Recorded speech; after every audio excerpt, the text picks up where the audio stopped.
कर्तृभ्यो वंश ऋषिभ्यो महद्भ्यो नमो गुरुभ्यः सर्वोपप्लवरहितः प्रज्ञानघनः प्रत्यगर्थो ब्रह्मैवाहमस्मि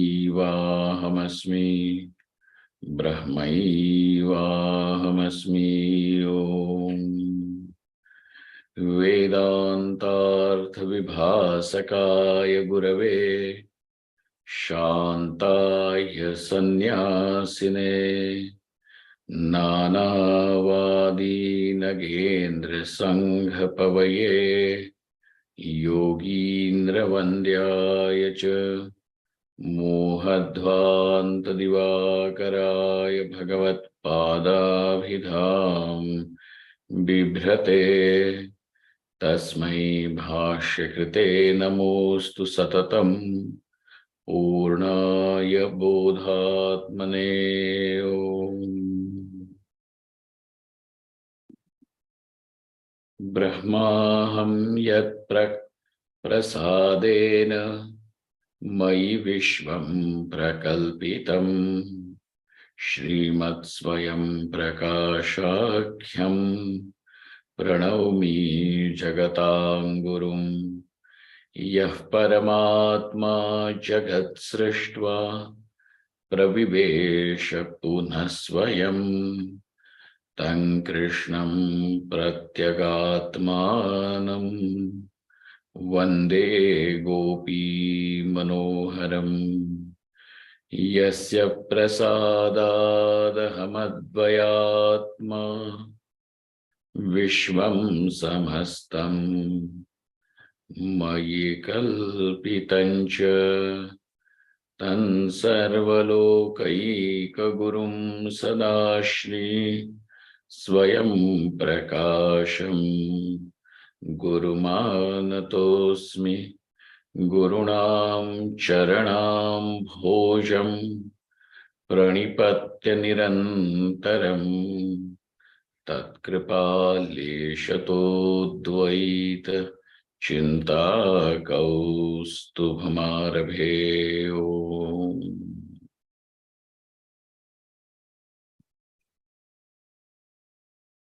समाधत्ते.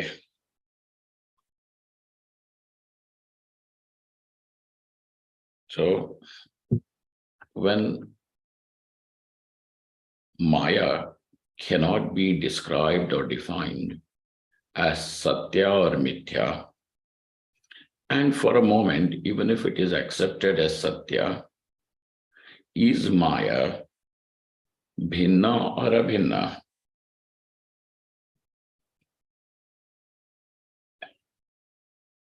And if accepted as Mithya also,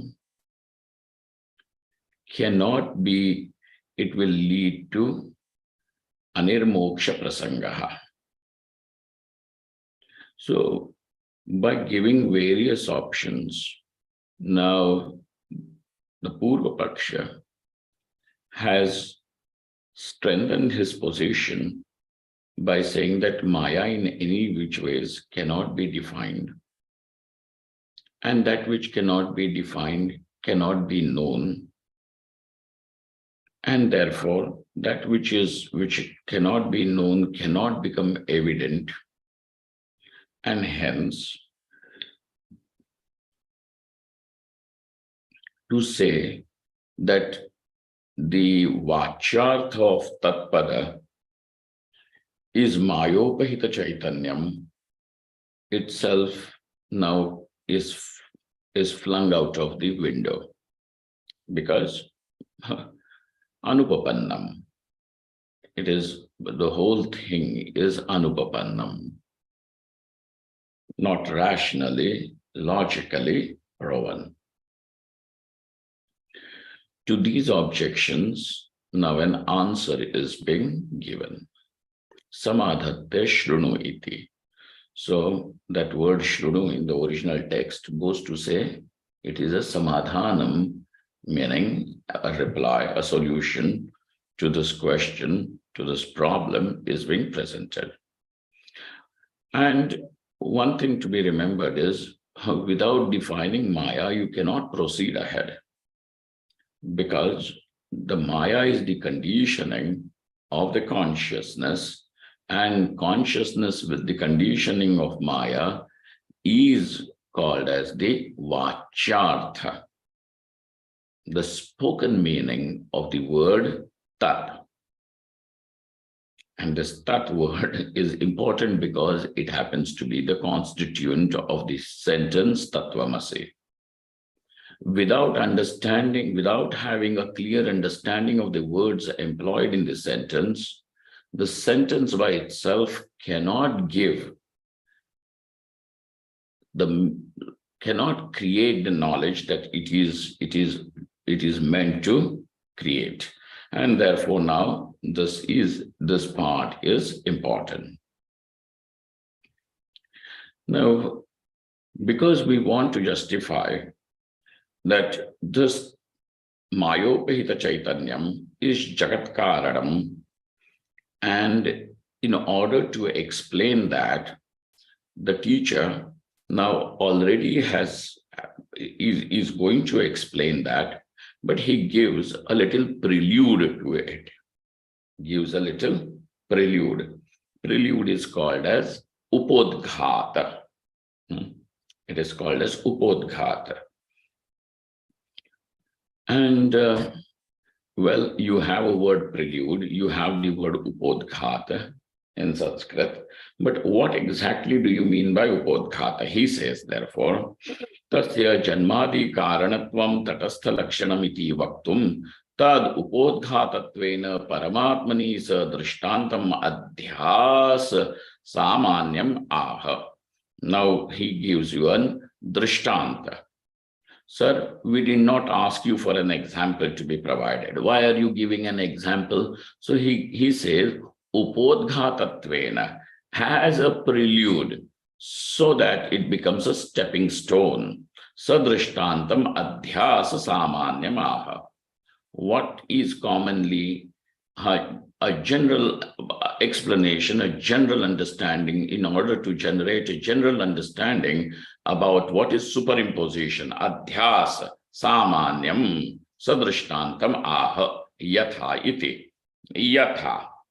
What is that yatha? Does anybody see where is this yatha? Yatha shuktyadau rajatadi kalpitam tatha chetaneya chetanam kalpitam. Yatha, there is a printing mistake. It is not yuktyadau, it is shuktyadau. Yes, Swami. Shukti meaning the nacre, the shell, mother of pearl. So shuktyadau, shukti, shell. Shuktyadau rajatadi kalpitam, just as silver is kalpitam, is imagined. Now over here, I have a little objection when we keep using the word imagine. Generally, when we say imagine, there is something voluntary about it, is not it? Like, now he imagines me to be his enemy. Now that means that there is some voluntary contribution. But when you go to the seashore and you happen to see something shiny on the beach, after the sunset, and when the light is not adequate, then you see something that is shiny and you mistake it for a piece of silver. Now over there, though it is an imagination, but it is not voluntary. You're not going to say, well, now I'm going to imagine, I would like to see what do they call, silver. No, you don't say that.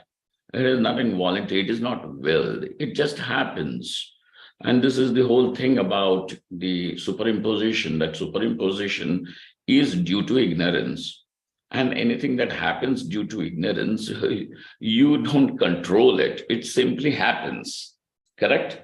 It simply happens. Shuktyadav, Shukti, etc. Rajatadi kalpitam. Shuktyadav means yatha rajjau sarpaha kalpitam. Tatha rajatam kalpitam. Kutra, rajatam is not kalpitam in rajju. In the Rajju, Sarpa is Kalpitam, or a Pushpamala is Kalpitam, Kalpita. So, like that, Shuktyadav Rajatadi Kalpitam. If you have understood this much part, as how does the silver appear on the shell? So what is the basic thing? Because one did not know it is silver, shell, now that silver is seen and is taken as real. But later on, you yourself are going to reject it by saying that, well, hey, even if it shines and even if it still shines from distance, it is Shukti, it is not silver. Silver was only an appearance. It appeared to be silver, but not silver. So if you have understood this much part, now he will shift you to what he wants to explain. Chetane acetanam kalpitam. In the Chetana, in the conscious being, that what is inert, devoid of consciousness, I mean, how to say that?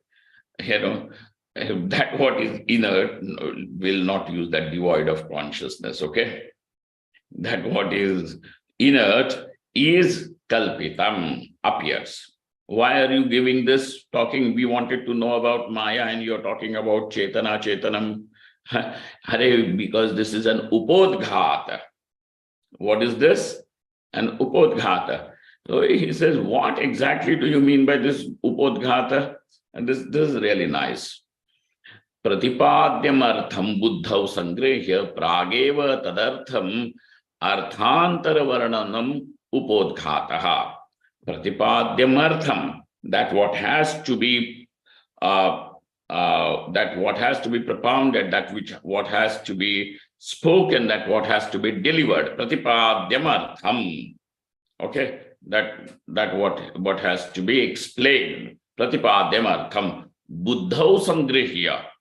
Now that all is collected in the mind, buddhav, in the buddhi. It is sangrehya, collected, sangrehya. Then what happens? Prageva tadartham. And before that can be delivered, in order to deliver what is already collected in the mind, arthantaram, something else is presented. Why something else is presented? Not because he wants to make a change of topic. Not because, he wants to dodge the topic. Because we do this often. If you don't know what are the answer or reply, you go there to change the topic. Tadartham, but it is not that. Tadartham arthantaram. That word tadartham arthantaram is very important. Tadartham means for the sake of explaining, delivering what is already collected, what we really want to pratipadyam artham, in order to deliver the tadartham means pratipadyam artham. Arthantara varnanam upodghata. This is called as upodghata. Acetanam, ajnanam, tatkaryam, kalpitam, adhyastam ityartha. So now in that sentence, what are the components? Chetane, acetanam, kalpitam. Drishtanta is accepted. Drishtanta is okay, because the drishtanta also has to be ubhaya paksha sammatam. Only then it can become drishtanta. Only it can serve as an example. So the example also has to be acceptable to both the parties. Both the people, Purva Paksha, Uttar Paksha, both of them have to, it has to be acceptable. So now that they are on the same page. Acetanam. What is acetanam? Ajnanam tatkaryam. So that word acetanam is said, and which I translated loosely as inert. But, don't do this devoid of consciousness or anything. That's not a nice thing thing to say.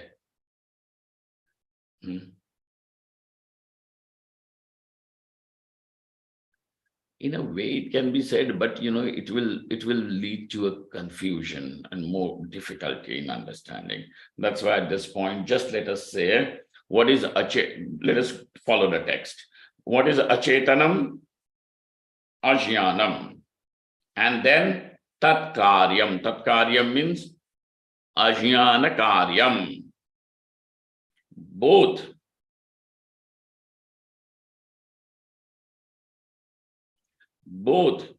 ignorance and that what is projected by ignorance, the effect of ignorance, both, what is their status? Kalpitam. What do you mean by kalpitam? Adhyastam, is superimposed. This is very important, because what happens is, you can appreciate that ajnana karyam is kalpitam.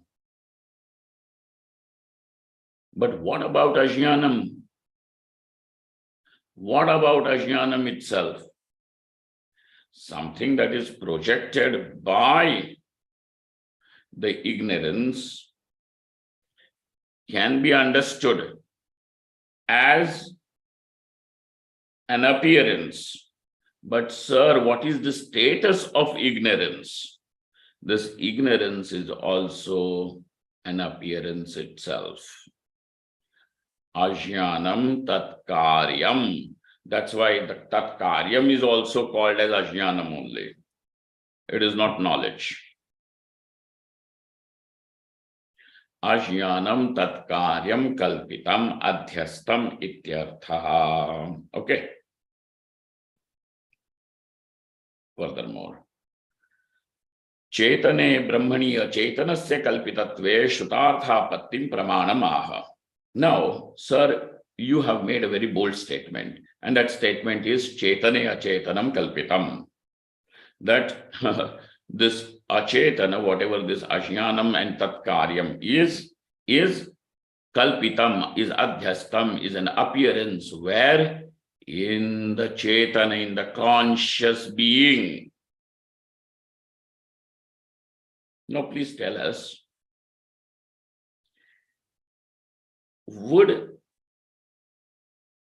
is there any other place where ignorance can be said to be, does ignorance have any other substratum, support, other than the conscious being? For example, let us say, we appreciate that this chair is not conscious. Can you say that the chair has ignorance? Can you say that this chair has ignorance? The table has ignorance? No. But can you say Mr. So-and-so has ignorance about this topic? He is ignorant about this topic, or he has ignorance about this topic. It is possible to say that. So now we understand that even when it is ignorance, that ignorance will have conscious being as its support. Okay. Ignorance cannot be there anywhere else. Ignorance has only the conscious being as its support. Now he says, Chetane Brahmani. Chetane means Brahmani. Chetan means now not Mr. XYZ and ABC. No, nothing. Chetana means Brahma, Paramatma. Paramatmani Brahmani. Acetanasya kalpitatve shrutartha pattim pramanamaha. Now, in order to prove that this acetanam is kalpitam, and how is it kalpitam, is only an appearance and is an appearance in Brahman, he gives you pramanam. What pramanam is being brought? Which pramanam will function over here to understand? The pramanam is shrutarthapatti. What is the pramanam? Shrutarthapatti. Does anybody remember what is arthapatti pramanam?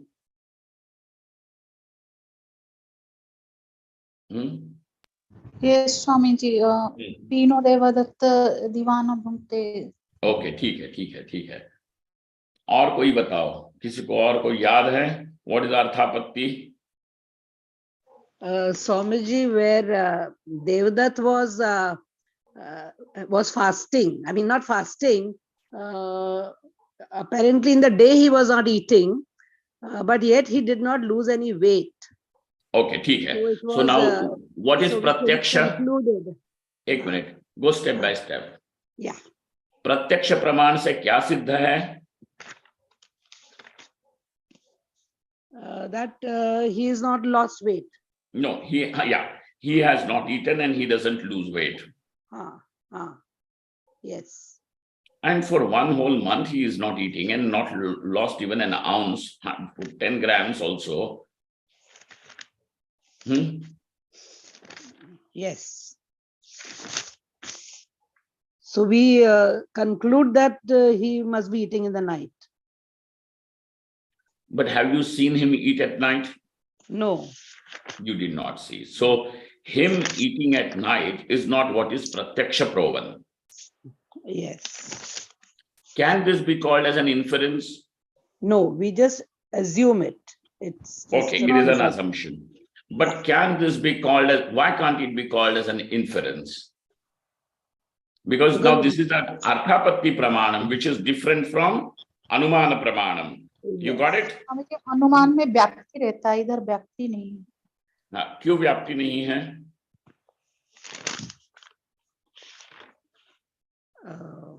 Because there is no earlier prerequisite is there that there should be an earlier pratyaksha. Why not? Let us say, let's make an anuman like this. Whenever anyone does not lose weight, which means he eats food.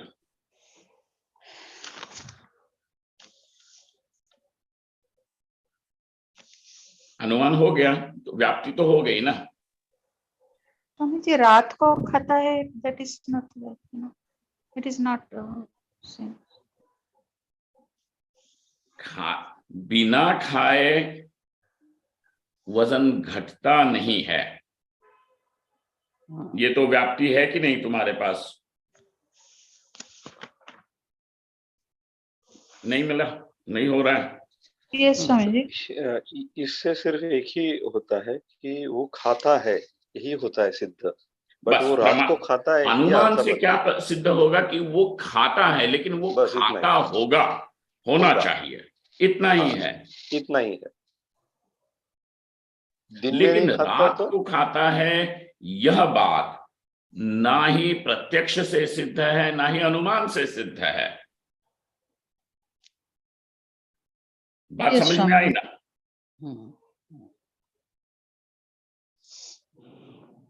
इसीलिए वहां पे आपको एक कल्पना करनी पड़ी, और वही कल्पना अर्थापत्ति है. नहीं तो अर्थ, हाउ आर यू गो, सामंजस्य कैसे बिठाओगे?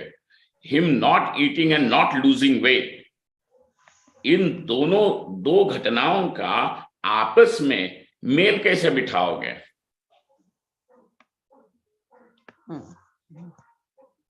है कि नहीं? तो what is the link in between? Otherwise there will be a gap. How are you going to fill this gap? Otherwise you cannot understand not eating and not losing weight. They are totally opposed to each other. So there has to be something which is a link in between. Correct? Because otherwise you will feel that there is something missing. Something is missing.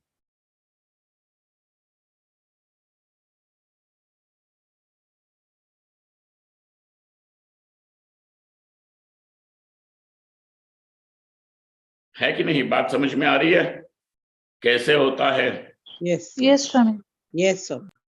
अब यहां पे ये जो missing link है, इसको भरने के लिए एक ऐसी कल्पना की जो प्रमाण विरुद्ध नहीं है किसी भी,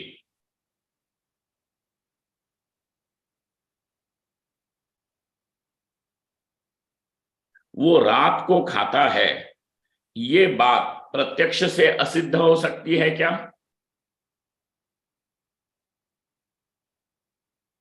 नहीं। नो स्वामी जी। कि रात को नहीं खाता, हमने देखा है नहीं खाता, ऐसे कह सकते हो? नहीं। नहीं। तो प्रत्यक्ष का विरोध नहीं है, ठीक है। अनुमान का विरोध होगा क्या इस बात के लिए? नहीं। नहीं होगा। तो यह जो कल्पना है कि वह रात को खाता है, यह कल्पना प्रत्यक्ष के विरुद्ध भी नहीं है, अनुमान के भी विरुद्ध नहीं है। मतलब सर्वसाधारण रूप से क्या समझ में आया कि यह कल्पना प्रमाण विरुद्ध नहीं है, किसी भी प्रमाण का विरोध नहीं है यहां पे, ठीक है। स्वामी जी। बात पकड़ रहे हो कि नहीं? हाँ, पकड़ रहे हैं। क्योंकि हमको यहां अर्थापत्ति देखनी है और श्रुतार्थापत्ति देखनी है। किस बात के लिए? कि ब्रह्म में अचेतन कल्पित है, चेतने अचेतनम कल्पितम। ये किस बात से सिद्ध होता है? श्रुति अर्थापत्ति। श्रुतार्थापत्ति प्रमाण। श्रुतार्थापत्ति से, और अर्थापत्ति प्रमाण है। अब क्या होता है कि जैसे योग है, सांख्य है, न्याय, वैशेषिक, इन लोगों ने अर्थापत्ति को स्वीकार नहीं किया।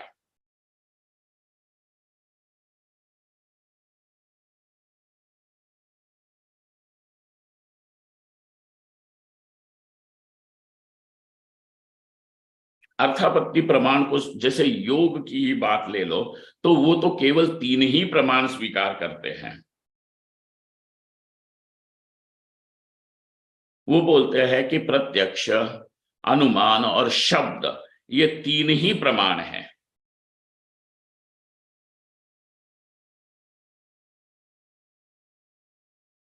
कोई 3 मानता है, फिर दूसरे दार्शनिक कोई होंगे वो 4 मानते हैं,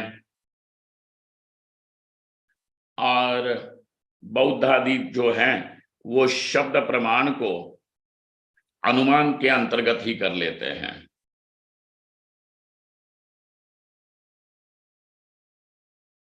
अब चार्वाक जैसा है, चार्वाक तो अनुमान को भी नहीं मानता, शब्द को मानता ही नहीं है, स्वीकार ही नहीं करता, अनुमान को नहीं स्वीकार करता। वो बोलता है केवल प्रत्यक्ष ही प्रमाण है, ठीक है। लेकिन हम कहते हैं कि हमारा व्यवहार जैसे उपपन्न होता है, जैसे चलता है, उस तुम इतना ही मानोगे और नहीं मानोगे, ऐसा इंसिस्टेंस मत करो। जिस प्रकार से हमारा सारा व्यवहार संपन्न होता है, तो उस व्यवहार में कौन कौन से प्रमाण आ सकते हैं, इसका विचार करो। तो मीमांसकों ने 6 प्रमाण स्वीकार किए। कितने? 6 प्रमाण स्वीकार। द मीमांसका, मतलब द पूर्व मीमांसा, उत्तर मीमांसा, वेदांत as well as the पूर्व मीमांसा, what have we accepted? 6 pramanas, in which arthapatti is a pramanam. Because Devadatta eats at night is neither proven by, is not proven by pratyaksha or anuman or by shabda. Get it? Yes, Swamiji. Then what is it that allows you to understand Devadatta's not losing weight in spite of not eating?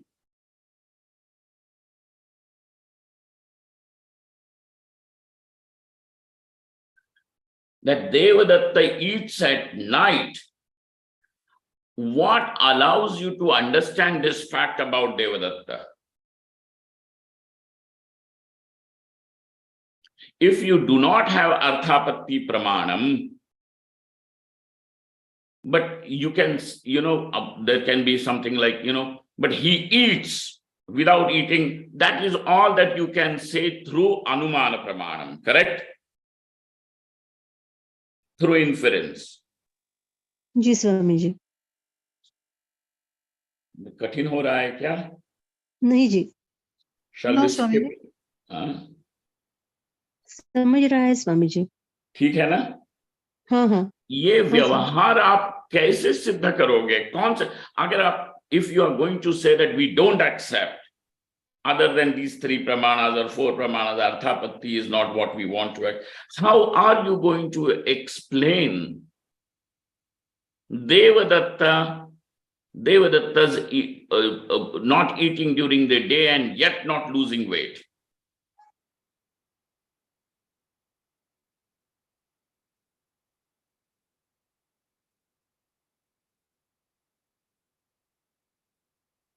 There is nothing like, the anumana is not that he who eats at night does not lose weight. ये व्याप्ति हो सकती है क्या? नहीं. नहीं स्वामी जी. ये व्याप्ति नहीं, तो ये इन्फरेंस से सिद्ध नहीं है. आपको बलात् वहां पे अर्थापत्ति प्रमाण, एक प्रमाण स्वीकार करना पड़ेगा.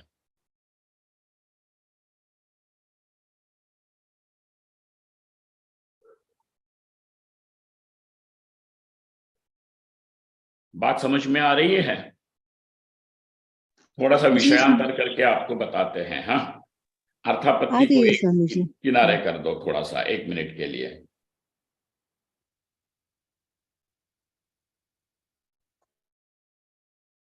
Sangeeta, Manik, you are understanding? This is okay? हाँ जी स्वामी जी. Okay. आनंद ठीक ठीक चल रहा है ना? हाँ स्वामी जी. क्योंकि कोई दिखता नहीं है, मुझे लगता है अपना ऐसे ही बात कर रहे हैं कैमरे से. कैमरा शुरू करूं क्या? करना हो तो करो. तो क्या होता है, अब थोड़ा और एक बात समझ लो. जैसे आप कहते हो घटाभाव, घड़े का अभाव है. ओके, तो भूतले घटाभाव, कि जमीन पे घड़े का अभाव है. ठीक है, यहां घड़ा है नहीं. सिंपल सी बात है, यहां घड़ा है नहीं है घड़ा. अब हमारा सवाल आपसे यह है कि आपने घड़े का अभाव कैसे जाना?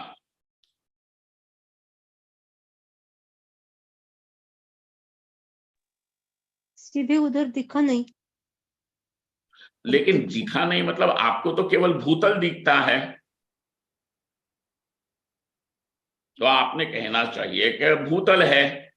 आप बोल रहे हो घड़े का अभाव है. स्वामी जी, क्योंकि घड़ा को हम जानते हैं. भले घड़े को जानो, घड़ा है ही नहीं तो जानोगे क्या? प्रत्यक्ष नहीं है कि घड़ा इधर है बल्कि. तो घड़ा होता तो प्रत्यक्ष होता. प्रत्यक्ष प्रमाण तो वहां काम करेगा अगर घड़ा सामने है तो.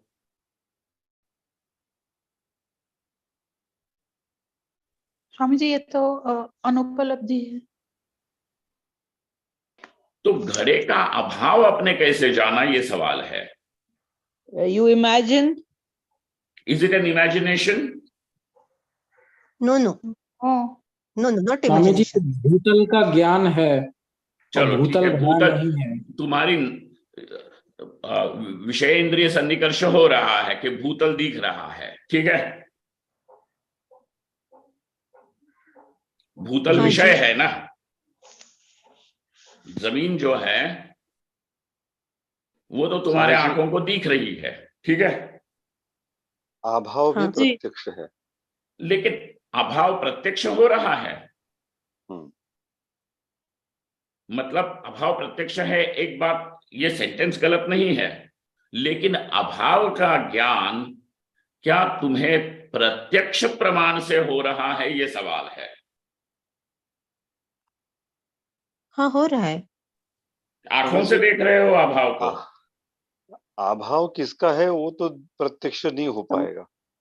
किस चीज का अभाव है वो तो घड़े का भी हो सकता है और कोई दूसरे भी चीज का हो सकता है। ठीक है, कुर्सी का अभाव है, घड़े का अभाव है, किताब का अभाव, कुछ भी मान लो, ठीक है।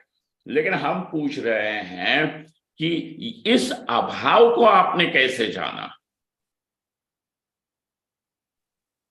स्वामी जी, ये भूतल के ज्ञान से इन्फ्रेंस करना होगा, डायरेक्टली नहीं जान पाएंगे क्योंकि घड़ा है ही नहीं वहां पे एंड भूतल है।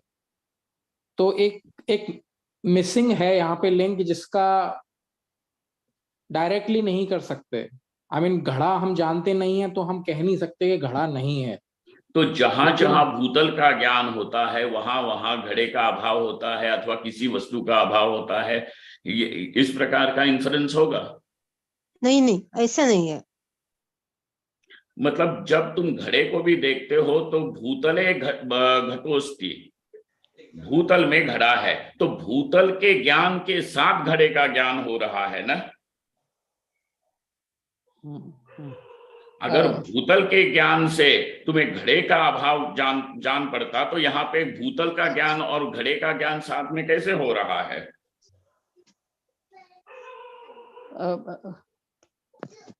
Because of your knowledge.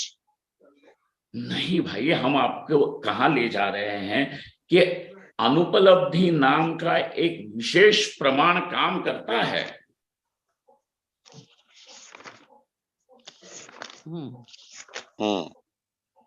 हाँ हाँ स्वामी जी। तो बलात् आपको एक प्रमाण स्वीकार करना पड़ेगा कि एक अनुपलब्धि नाम का भी प्रमाण है, जिस प्रमाण से प्रत्यक्ष से तो भूतल सिद्ध हो रहा है। प्रत्यक्ष से क्या सिद्ध हो रहा है? भूतल सिद्ध हो रहा है। लेकिन प्रत्यक्ष से तो तुम्हारा घड़े का अभाव नहीं ना सिद्ध हो रहा। यद्यपि अभाव का ज्ञान अपरोक्ष प्रत्यक्ष है, you directly know there is no ghada here.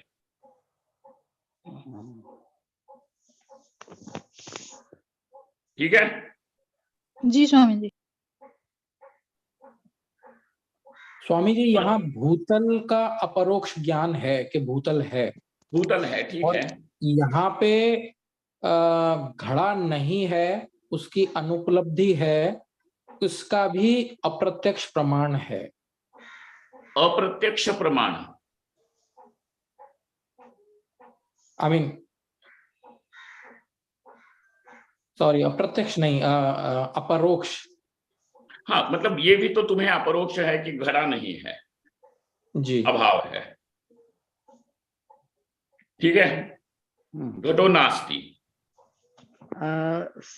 Swamiji, because suppose what we can see through our eyes, like, the visual field, we cannot see X-rays, we cannot see the cosmic ray, it means, would that, but that also exists, but we are not able to see it by our eyes because of our range of vision, human range of vision.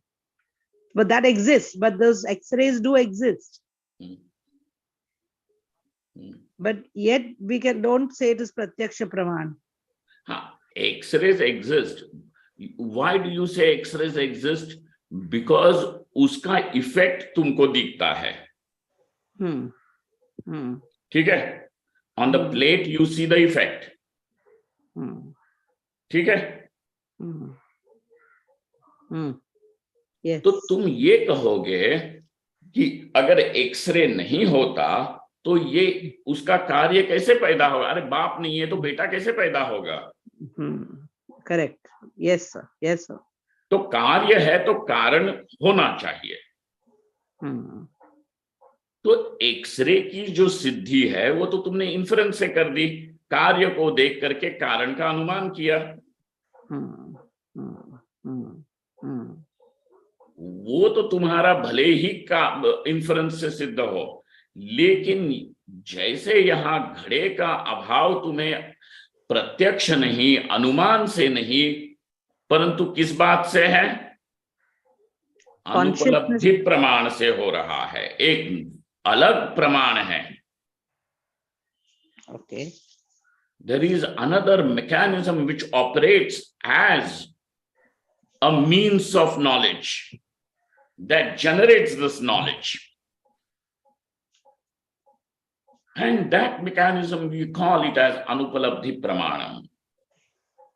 And Pramanam does not mean that it has to be some sort of, a physical thing. No. None of these Pramanas are physical.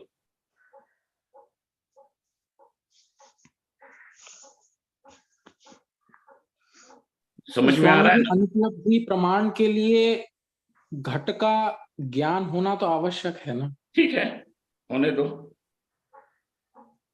अगर हमें घट का ज्ञान ही नहीं है तो हम उसकी अनुपलब्धि बता ही नहीं पाएंगे। ठीक है,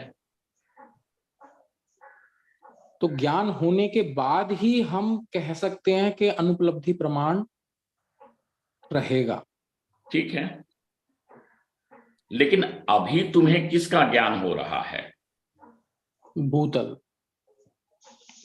अभी तुम्हें केवल भूतल का ज्ञान हो रहा है कि घटाभाव का ज्ञान हो रहा है? दोनों का होगा स्वामी जी। होगा, ठीक है, ठीक ही है, लेकिन तुम्हें घटाभाव का ज्ञान हो रहा है कि नहीं? जी हो रहा है, बिल्कुल। अच्छा, घड़ा जब होगा तभी भी तुम्हें भूतल का ज्ञान होगा कि नहीं? भूतले घटो अस्ति। जी। तो तभी भी घड़ा है, तभी भी भूतल का ज्ञान हो सकता है, घड़ा नहीं है तो भूतल का ज्ञान होना यहाँ पे एक बात है। परंतु पूछ रहे हैं कि घड़े का अभाव, घड़ा नहीं है, ये कैसे तुमने जाना? ये प्रत्यक्ष से भी नहीं है, ये अनुमान से भी नहीं है। इसीलिए भला तुमको क्या कहना पड़ेगा कि एक प्रमाण और है, होना चाहिए, कि जिस प्रमाण से हम अभाव को ग्रहण करते हैं, by which we know the absence,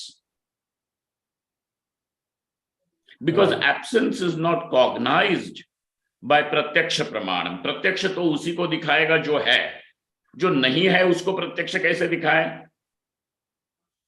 Swami ji, for example यहाँ बारिश नहीं हो रही है तो वो भी अव्याप्ति प्रमाण होगा, अनुपलब्धि प्रमाण है। हाँ। जहां कहीं अभाव का ज्ञान हो रहा है, राइट, वहां अनुपलब्धि प्रमाण काम कर रहा है। समझ में आ रही है बात? जी स्वामी जी। तो जैसे वहां पे एक अनुपलब्धि नाम का प्रमाण है, वैसे ही यहां और एक प्रमाण काम करता है, और वो है अर्थापत्ति प्रमाण। ओके, अर्थापत्ति प्रमाण करता क्या है कि दो बातों में सामंजस्य, द मिसिंग लिंक बिठा देता है।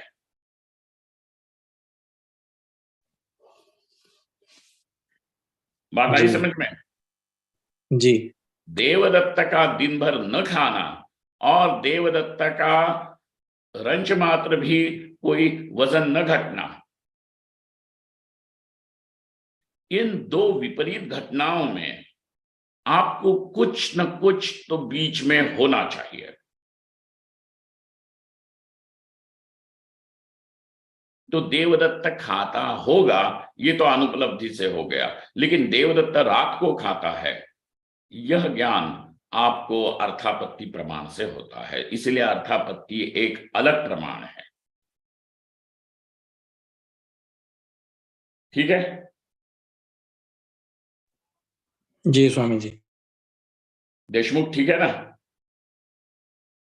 यस स्वामी जी, बिल्कुल। और ये सारे प्रमाण हमारे व्यवहार को संपन्न कर रहे हैं। देखो, कोई, this is not out of the world things that we are talking, correct? Right Swami ji. All that we are trying to understand is how is any experience possible?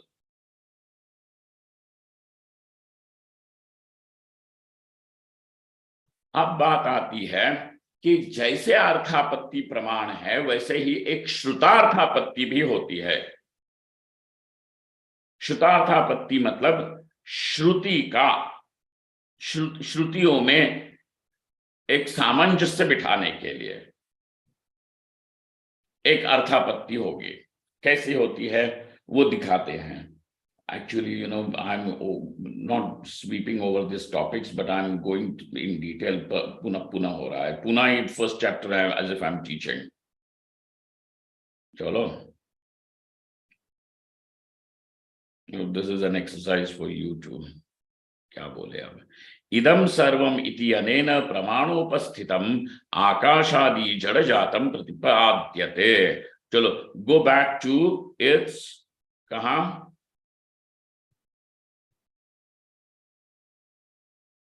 the मूल अर्थापत्ति प्रमाण के लिए उन्होंने 33 नंबर के पृष्ठ पे देखो। इदम सर्वम यदयमात्मा आत्मैवेदं सर्वं ब्रह्मैवेदं सर्वं, ब्रह्मवेदम नहीं ब्रह्मैवेदम,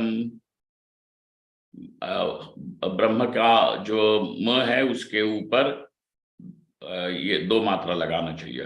ब्रह्मैवेदं सर्वं पुरुष एवेदं विश्वं सर्वं खल्विदं ब्रह्म वासुदेवः सर्वमिति नारायणः सर्वमिदं पुराणं पुराणः इत्यादि श्रुति स्मृति शतैः अचेतनस्य चेतन व्यतिरेकेण अभाव प्रतिपादनात्।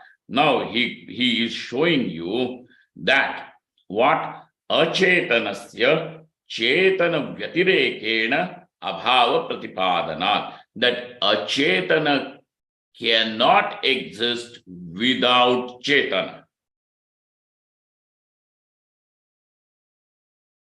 Achetana, there is no existence to achetana. What is achetana? स्वामीजी अविद्या तत्कार्यम। अज्ञानम तत्कार्यम।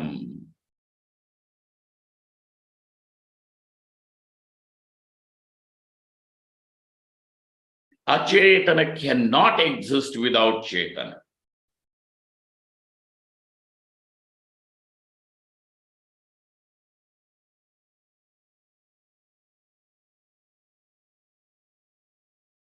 Now, if you look at the Sankhya system, उन्होंने तो अचेतन की सत्ता स्वतंत्र बताई है।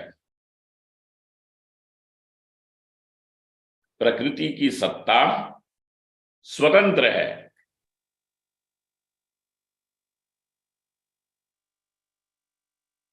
चेतन हो कि न हो प्रकृति रहेगी।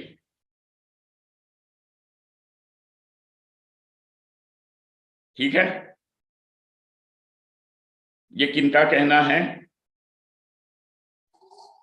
सांख्य दर्शन। सांख्यों का कहना है कि भैया पुरुष हो कि न हो उससे कोई फर्क नहीं पड़ता, प्रकृति की सत्ता अपनी है, स्वतंत्र है। लेकिन उपनिषद ये कह रहा है, एक्चुअली उपनिषद शब्द भी जो है ना वो स्त्रीलिंग है, उपनिषद कहती है।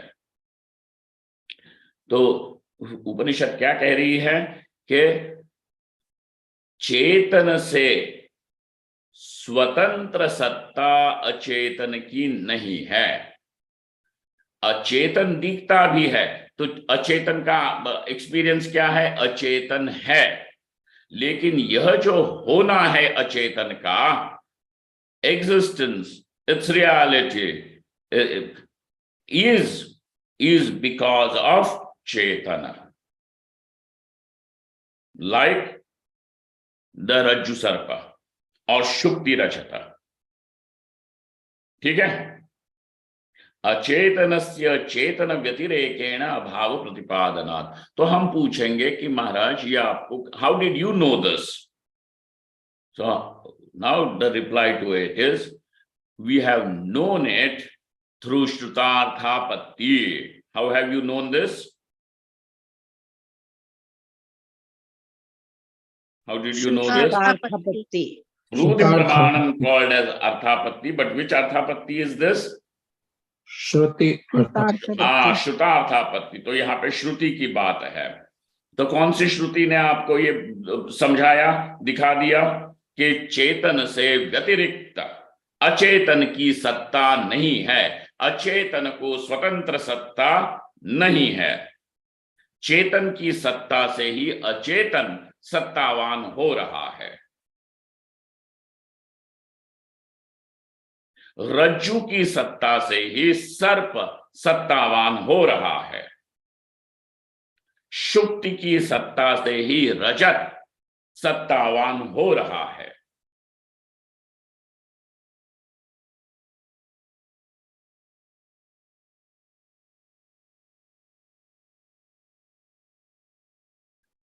सर्प जब दिखता है तो है ऐसी प्रतीति होती है कि नहीं? जी समझिए, सर्प है, हाँ जी, अयम सर्पहा, यही होगी ना। सर्पोस्ति है, इसी प्रकार से उस सर्प की प्रतीति है। तो पूछते हैं कि ये सर्प का जो है लगना है, मतलब रियल, ये कैसे पॉसिबल हुआ? तो वहां पे है कौन सी वस्तु? रज्जु। रज्जु, रज्जु है। तो है पना तो रज्जु का है। स्वामी जी, जी, स्वामी जी। अज्ञान कार्य की तरह सर्प दिख रहा है, प्रत्यक्ष दिखे प्रत्यक्ष, दिखे कोई बात नहीं, वो सर्प भी अपरोक्ष ही होता है, परंतु वो थोड़ा सा बाद में देखेंगे। अभी इस बात को समझ लो कि रज्जु की सत्ता से ही सर्प सत्तावान हुआ है, ठीक है। उसका जो है पना है सर्प का, वो तो रज्जु का है, वो तो रज्जु है, ठीक है। वैसे ही, ठीक वैसे ही चेतन का जो अचेतन का जो होना है, वह चेतन की ही सत्ता है। ये कैसे पता चला? तो कहा श्रुतार्थापत्ति। श्रुतार्थापत्ति कैसे काम करती है? तो एक इसमें से इन्होंने झड़ी लगा दी है श्रुतियों की। इदम सर्वम यदयम आत्मा आत्मैवेदम सर्वम, ये कोई कल्पना करने के लिए नहीं है। हाँ, क्या अब सब आत्मा ही है, कल्पना करो। ये इस प्रकार से ये प्रमाण है भाई, काम करने के लिए है प्रमाणों को।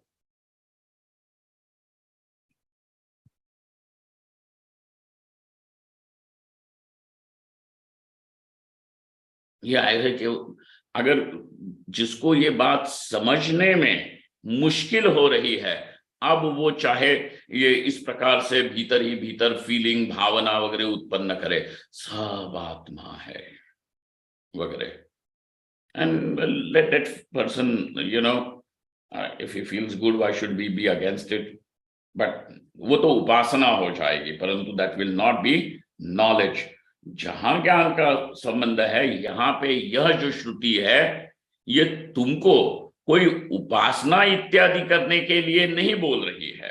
नहीं हो रहा है तो तुम उपासना करो, समझ में नहीं बात आ रही है तो उपासना करो, परंतु मतलब ये समझो, इदम सर्वम यदयम आत्मा आत्मैवेदम सर्वम ब्रह्मैवेदमिदं सर्वम पुरुष एवेदं विश्वं सर्वं खल्विदं ब्रह्म वासुदेव सर्वमिति। वासुदेव ही सब कुछ है। खलु, खलु मतलब इंडीड, निश्चित ही यह सर्व ब्रह्म है। सर्वम खलु इदं ब्रह्म, इदं सर्वम खलु ब्रह्म एव। इदं सर्वम मतलब जो प्रत्यक्ष हो रहा है, सर्व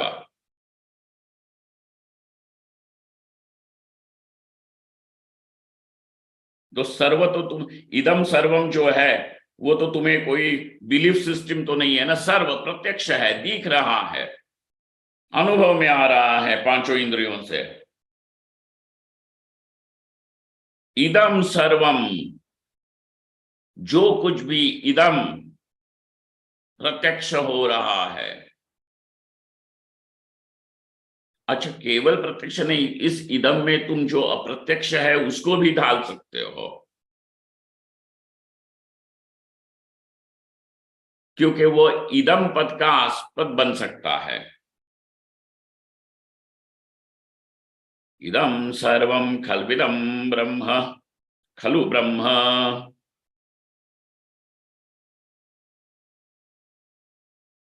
ये बहुत बढ़िया है, सुंदर है।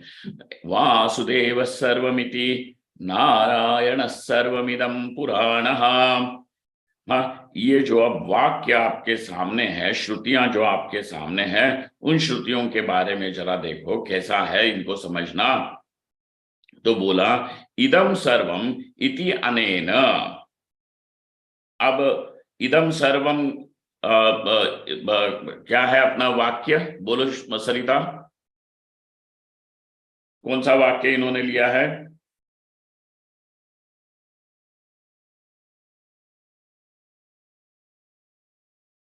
जी स्वामी जी। रहने दो, मीरा भिड़े बताओ स्वामी जी कौन सा पुस्तक है?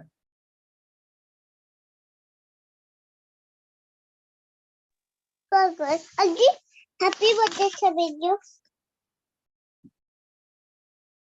नहीं, सब लोग सो गए। ईशावास्यमिदं सर्वम। हाँ, ईशावास्यमिदं सर्वम। अरे भाई ईशावास्य तो सर्वम पुरुष एवेदम विश्वम। अरे बाबा तुम क्या कहाँ कहाँ जा रहे हो? इदम सर्वम यदयम आत्मा, कौन सा वाक्य उन्होंने लिया है अभी पहले डिस्कशन के लिए?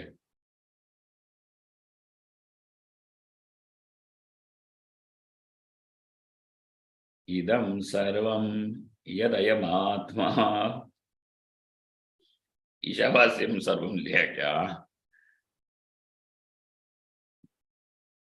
तो मूल श्रुतियां कौन सी उन्होंने प्रेजेंट की? अभी वाक्य कौन से प्रेजेंट किए श्रुतार्थापत्ति दिखाने के लिए? झड़ी लगा दी ना। हाँ, इदम सर्वम यदयम आत्मा स्वामी जी। तो फिर क्या कर रहे हो? ये लाइव जा रहा है, समझो। जी स्वामी जी। इदम सर्वम यदयम आत्मा, ठीक है, ये एक वाक्य ले लो। इस वाक्य में अब तुम्हें क्या देखना है कि श्रुतार्थापत्ति से चेतन में अचेतन का कल्पित होना, ये वाक्य तुमको क्या दिखाएगा? What is this sentence going to show you? चेतने चेतन की कल्पित होना। चेतन में अचेतन कल्पित है, अध्यस्त है, ये दिखाता है। तुम्हें दिख रहा है कि इस वाक्य में कहीं पे वैसा चेतन में अचेतन कल्पित है, ये वाक्य का अर्थ निकल रहा है?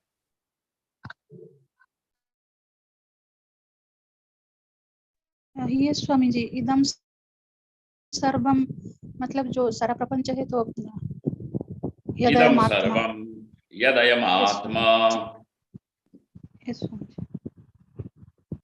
लेकिन यहाँ पे श्रुतार्थापत्ति कैसे काम करती है वो देखना है, ठीक है? जी। श्रुतार्थापत्ति आएगी और इस श्रुतार्थापत्ति से ही ये इसका कल्पित होना, अज्ञान और अज्ञान कार्य का कल्पित होना सिद्ध होगा, ठीक है? जी स्वामी। अब वो कैसे, तो वो एक प्रकार से तुमको समझा देंगे, ठीक है? अब क्योंकि उन्होंने बाकी वाक्यों का भी यहाँ पे थोड़ा थोड़ा एनालिसिस किया है, परंतु हम केवल एक ही वाक्य देख करके आगे चले जाएंगे। ठीक है, कौन सा वाक्य देखेंगे देशमुख? इदम सर्वम यदय आत्मा। यद अयम आत्मा। यद अयम आत्मा। ठीक है मिसेस हाँ माथुर? स्वामी जी। जी स्वामी जी, मिल ये है इदम सर्वम यदय आत्मा। यद अयम आत्मा। चेतन में अचेतन की कल्पना। ठीक है, चेतन में अचेतन अध्यस्त है, ये किस कैसे सिद्ध होता है? श्रुतार्थापत्ति से। कौन सी वह श्रुति है? यह वह श्रुति है, इदम सर्वम यदयम आत्मा। यह श्रुति ही है, परंतु इस श्रुति में अब अर्थापत्ति आएगी, इसीलिए वह श्रुतार्थापत्ति है। ठीक है जी शर्मा जी, ठीक है ना? जी स्वामी जी। ठीक है भाई, तो यहीं पे आज का पाठ समाप्त करते हैं। कल मिलेंगे इस बात को देखने के लिए। आई डोंट नो, मुझे तो बड़ा अच्छा लग रहा है, आप लोगों को इसमें हाउ यू आर एंजॉयिंग और not, I don't know. Yes Swami ji, yes Swami ये अच्छा लग रहा है। अच्छी बात है, Hello. ठीक है ठीक है। ओके, ओम पूर्णमदः पूर्णमिदं पूर्णात् पूर्णमुदच्यते पूर्णस्य पूर्णमादाय पूर्णमेवावशिष्यते। ओम शांति शांति शांतिः। शंकरं शंकराचार्यं केशवं बादरायणं सूत्रभाष्यकृतौ वन्दे भगवन्तौ पुनः पुनः। ईश्वरो गुरुरात्मेति मूर्तिभेद विभागिने व्योमवद्व्याप्तदेहाय दक्षिणामूर्तये नमः। ओम महादेव।